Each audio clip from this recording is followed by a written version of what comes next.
Hello students, today we'll solve the exam paper of Corporate and Financial Accounting BCom Part 1st Examination 2019 जिसका unit 5th का second practical question है that is on 1st April 2016 Sharma and company purchased a machine on hire purchase whose cash price was rupees 1,20,000. The higher purchase price of the machine is rupees 1,50,000. Rupees 30,000 was payable on down and balance amount was to be paid in 3 equal annual installments. देखिए machine है आपकी 1,20,000 की, but आप hire purchase पे purchase कर रहे हैं तो आपको मशीन पड़ेगी 1,50,000 की. Books are closed on 31st March every year. The company charges depreciation on machine at the rate of 10% per annum on fixed installment method. Calculate interest in each installment and prepare machines account, vendors account in the books of purchaser for 3 years. First, cost of machine.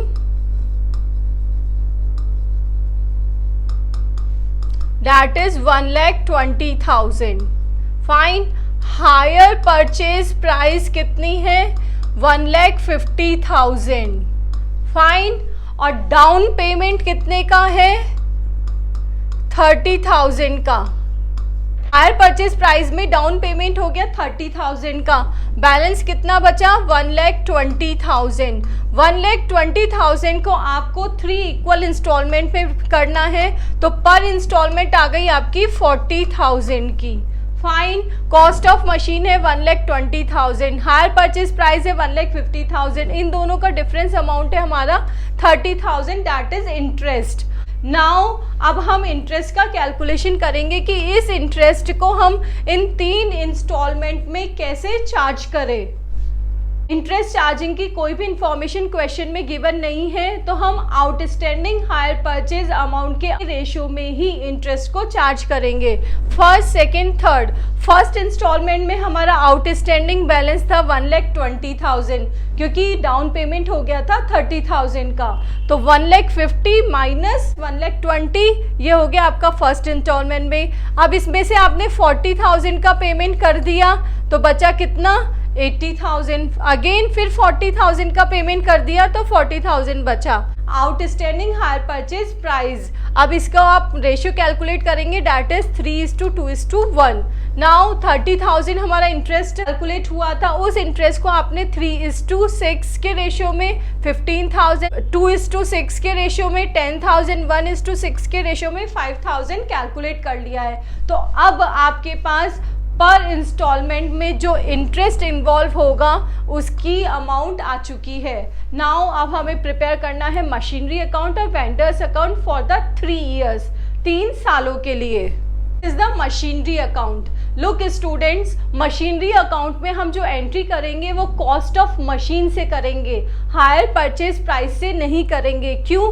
क्योंकि machine की actual cost तो 1,20,000 ही है. 30,000 तो interest amount है, वो उसका अलग calculation होता है. मशीनरी अकाउंट में हम उसकी ओरिजिनल कॉस्ट से एंट्री करेंगे.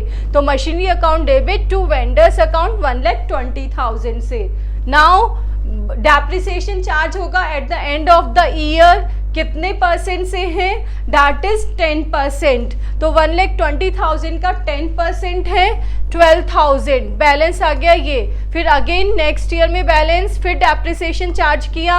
अब ये है आपका फिक्स्ड इंस्टॉलमेंट मेथड से डेप्रिसिएशन, तो हर साल आपका डेप्रिसिएशन सेम रहेगा. फिर अगेन बैलेंस निकाल लिया, फिर नए साल का बैलेंस, फिर नेक्स्ट ईयर में डेप्रिसिएशन चार्ज हो गया और लास्ट में हमारा बैलेंस आ गया 84,000. तो 3 सालों का हमारा मशीनरी अकाउंट प्रिपेयर हो गया है. नेक्स्ट है वेंडर्स अकाउंट.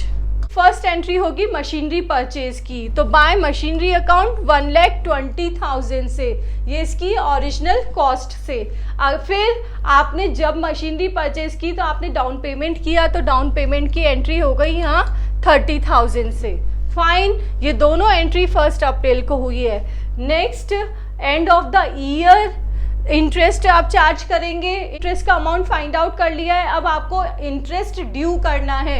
15,000 का इंटरेस्ट आपने ड्यू कर दिया है. मार्च 31 को आपने फर्स्ट इंस्टॉलमेंट का पेमेंट किया दैट इज 40,000. ये है हमारी फर्स्ट इंस्टॉलमेंट. इसका बैलेंस निकाल लिया, डेट इज 65,000। बैलेंस इधर कैरी फॉरवर्ड हो गया। नेक्स्ट है मार्च 31 को इंटरेस्ट ड्यू की एंट्री, दैट इज 10,000 जो कि हमने कैलकुलेट किया है पहले। टू बैंक सेकेंड इंस्टॉलमेंट आपने पे करी है 40,000 की, बैलेंस निकल गया 35,000। इस 35,000 को फिर बैलेंस ले लिया, इंटरेस्ट चार्ज कर लिया आपने 5,000 का, इंस्टॉलमेंट पेमेंट की एंट्री 40,000। वेंडर्स अकाउंट हमारा कंप्लीट हो गया है।